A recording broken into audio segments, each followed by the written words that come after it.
Yo, hey Leute und herzlich willkommen zu einer neuen Folge aus der Welt von Drakensang Online.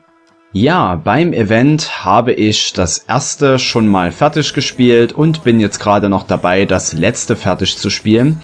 Und da habe ich mir natürlich hier diese schönen Buffs kaufen müssen, weil ohne die ist es wirklich schwierig, beziehungsweise auch sehr, farmintensiv.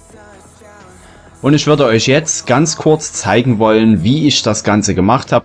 Ja, und da gibt es prinzipiell zwei verschiedene Möglichkeiten. Ihr geht ins verborgene Heiligtum und wechselt dann immer bei Herold, geht er rein auf Normal und dann geht der Infernal 3 wieder raus und dort habt ihr 2 Eier. Ich habe mich aber schlussendlich jetzt die letzten Tage, die ich das gemacht habe, immer mal wieder dafür entschieden, hier in Stonekeep einfach reinzugehen, ja. Hab dann meine entsprechenden One-Speed-Sachen an, hier unten auch ein 18% Bewegungstempo. Und hier gibt es im Prinzip an 6 verschiedenen Stellen gibt es diese Eier. Jetzt mache ich den Eierbuff noch rein, ja, und da gibt es natürlich jetzt 4 Stück.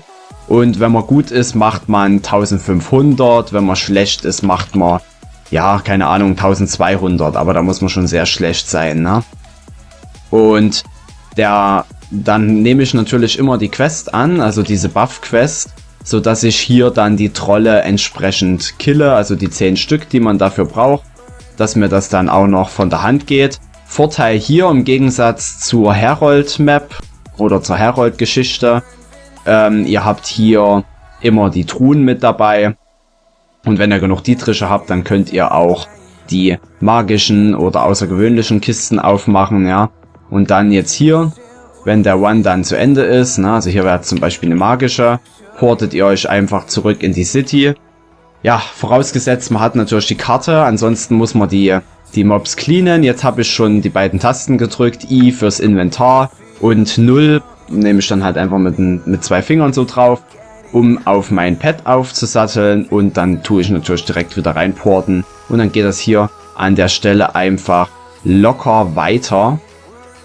Und ja, dann wird man manchmal vom Pferd geworfen, aber das ist auch kein Problem. Es geht dennoch relativ schnell. Man kriegt aus den Eiern ja auch, ja, Dietriche, lila Items, Steine bekommt er daraus, ja. Und die Mobs sind jetzt hier auch meistens so, dass man drum rumlaufen kann. Ich habe es auch schon hinbekommen, teilweise wirklich Ones zu haben, bei denen ich die ganze Zeit mit dem Pad durchreiten konnte. Also da ist mir kein Vieh großartig in die Quere gekommen. Hier jetzt ein Dietrich an der Stelle. Na, und genau. So mache ich das jetzt noch weiter, bis ich dann das Event fertig habe und dann sehen wir uns nochmal wieder. So, und damit melde ich mich zurück. Ja, das Event ist nun final vorbei. Und ich möchte darauf eingehen, wie ich das Event denn so fand. Und ja, da gibt es natürlich ein paar Sachen zu sagen. Und zwar, ich habe jetzt im Inventar noch 7232 von diesen Eiern. Das bedeutet, ich hätte mir den Buff noch 14 Mal holen können. Mit diesen 14 Buffs hätte ich allein schon durch die Quest weitere 1050 Drachenkerne erhalten.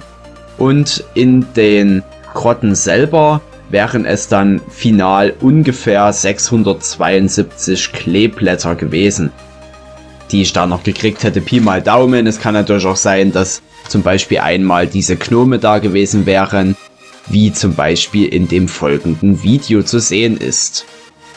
Man muss noch dazu sagen, dass das Video auf schmerzhaft war, weil ich probiert habe, noch ein letztes Mal die Quest fertig zu kriegen und es war wirklich sehr knapp. Also man muss sagen, ich glaube, ich hätte noch einmal in die Zwischenwelt gemusst, also in genau diesem One, wo die Gnome waren, hätte ich noch einmal reingemusst und aber es war halt einfach dann die Zeit rum, so gesehen.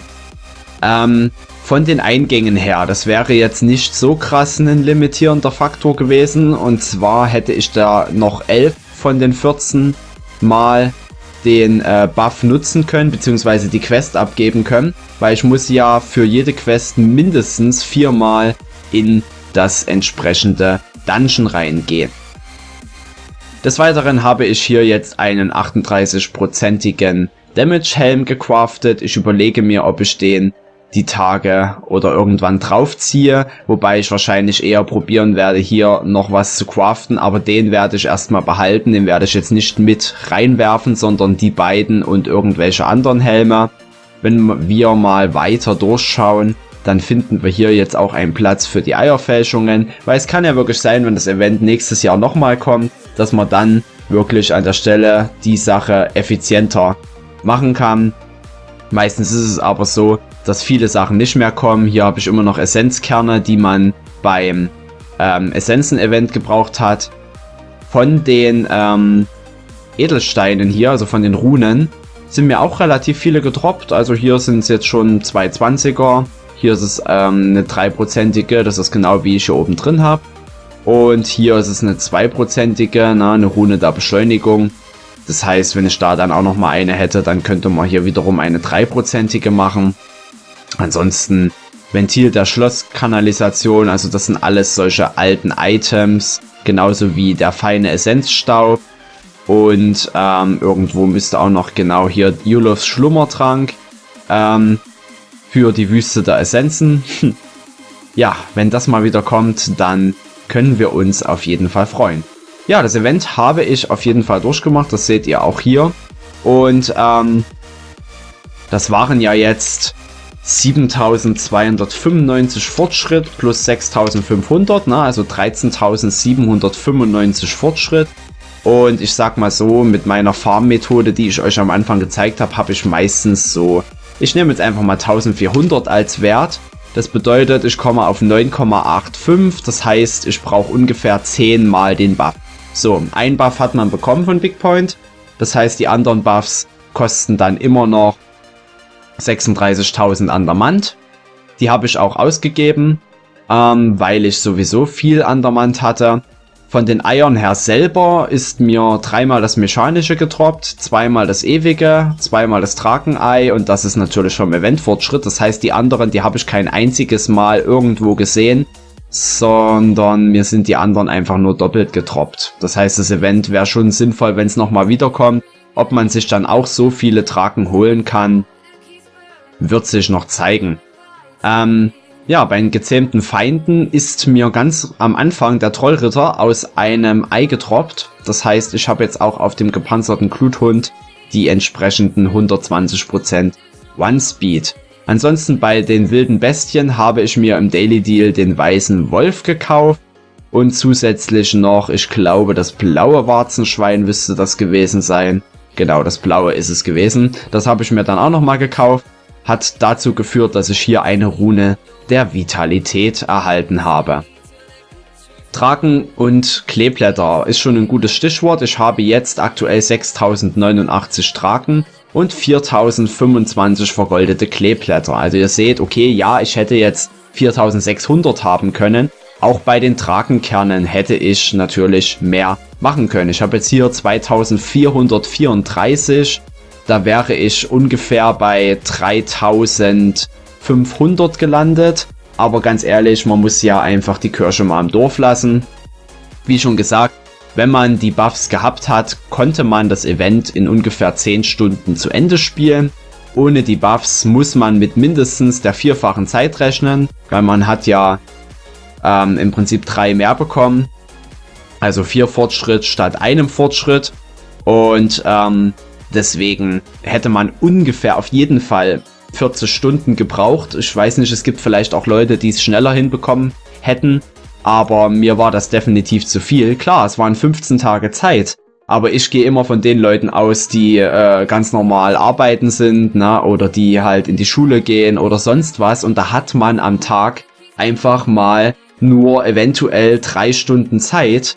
Und die möchte man vielleicht auch anders verbringen, als nach Hause zu kommen von der Arbeit, von der Schule, DSO anzumachen und sich dann wieder schlafen zu legen, nur um am nächsten Tag wieder genau dasselbe zu wiederholen, ne? Ja, am Wochenende kann man dann natürlich mal mehr Zeit investieren, aber da werden jetzt auch die wenigsten sagen, ja, okay,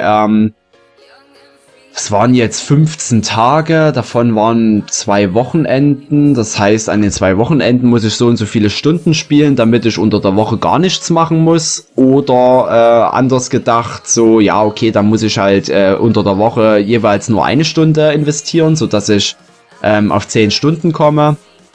Und dann nochmal 10 Stunden Samstag, Sonntag und dann nochmal 10 Stunden an dem anderen. Also das ist einfach utopisch, ja. Ja, eine Sache hatte ich dann noch vergessen. Ich hatte ja drüber geredet, dass man ungefähr 10 Stunden braucht, weil man 10 Buffs braucht und die jeweils ja eine Stunde gehen, um das Event fertigzustellen. Dann habe ich gesagt, okay, man braucht 40 Stunden, wenn man keine Buffs hat. Dann kommt aber noch dazu, wenn ihr das Event fertig habt, dann könnt ihr ja von diesem Fortschritt, den es da gibt, da könnt ihr ja ziemlich oft in die schlussendlich reingehen dort, also 13.795 Fortschritt müssten das ungefähr gewesen sein. Da könnt ihr halt 27 Mal reingehen und wenn ihr 27 Mal diesen Buff machen wollt, dann braucht ihr natürlich jeweils 2 Stunden dafür. Das heißt, ihr braucht am Ende 54 Stunden plus 40 Stunden für das reine Farmen. Da werdet ihr schon bei 94 Stunden und selbst Leute, die das mit dem Buff machen, die brauchen etwa 65 Stunden. Also das heißt, ja, das ist halt ein sehr zeitintensives Event. Klar waren 15 Tage Zeit, aber wenn man jetzt einfach mal sagt 65 durch 15, dann hätte man halt ungefähr mehr als 4 Stunden täglich spielen müssen. Oder man hätte das dann, wie gesagt, aufs Wochenende verlagert. Aber was jetzt hier noch online ist Knobs neueste Angebote. Und das ist ziemlich cool, weil da fehlt mir nämlich auch eine einzelne Flagge. Und zwar fehlt mir da Dänemark, die festliche Flagge davon. Und wenn wir jetzt mal auf Emotes gehen und die dann jetzt hinzufügen, dann kriege ich hier nochmal eine Rune der Härte. Meine Wutkosten sind dadurch um 2% reduziert und die setzt man normalerweise hier in die Handschuhe ein. Das mache ich jetzt an der Stelle nicht, weil, die kann man nicht mal einzeln kaufen, die Ausrüstungsveredler. Genau, Ausrüstungsveredler ist nämlich auch ein gutes Stichwort, wenn ihr mal hier zum Beispiel eine Waffe euch gekauft habt in Q7 und die hat schlechte Stats. Ich hatte ja beim letzten Mal 3 Stück in meinem letzten Video und da meinte dann auch einer in den Kommentaren, ja, warum nimmst denn du nicht die Ausrüstungsveredler? Weil wenn du die anwendest, dann besteht halt zwar eine 50%ige Chance, dass der Gegenstand dabei zerstört wird. Man erhält als Entschädigung 75% des Glyphenwertes des Glyphenwertes. Und, aber die Verzauberungen werden neu ausgewürfelt. Das heißt, wenn ich eine schlechte Waffe habe, dann kann ich hier mit den Dingern das nochmal rumbiegen. Wobei es natürlich auch fast 1000 Andermant sind, die das hier kostet. Des Weiteren gibt es jetzt hier Matador-Kostüm, das müsste ich eigentlich auch haben. Das gab es ja mal bei einem Event. Das Matador-Kostüm müsste eigentlich hier sein. Hier sind jetzt übrigens auch schon die neuen Sachen drin, die dann beim nächsten Event mit sinnvoll sind. Und hier 5000 Andermant ist auf jeden Fall auch nicht ganz schlecht. Jetzt ist echt die Frage, wo dieses blöde Matador-Kostüm ist, aber das habe ich sicherlich schon. Es könnte halt auch mit im Tooltip dabei stehen, ob man dieses schon hat. Ja genau, hier habe ich es. Also das gab es einfach mal. Aber was ich nicht habe, ist Professor Yullo. Und der ist hier bei, ich glaube, Haustiere. Nein, Schurken, auch nicht. Ja, das ist schon mal direkt nicht schlecht, weil jetzt kann ich im Prinzip hier an der Stelle diesen hinzufügen und kriege dann jetzt nochmal 100 vergoldete Kleeblätter. Das ist auf jeden Fall eine coole Sache. Somit habe ich jetzt 4252. Ihr seht unten, mein Buff, der läuft auch noch 51 Minuten, also der wurde nicht entfernt. Aber ich will jetzt einfach nicht weiter in die Zwischenwelt gehen. Beziehungsweise hat man sich ja geportet. Auf Infernal 1 hat man das Ganze gemacht, weil auf Infernal 1 sind, also egal welchen Mode ihr gegangen seid, es sind bei den Trollen immer dann, wenn ihr den Buff hattet, 6 Kleeblätter gedroppt. bei 3 Drakenkernen.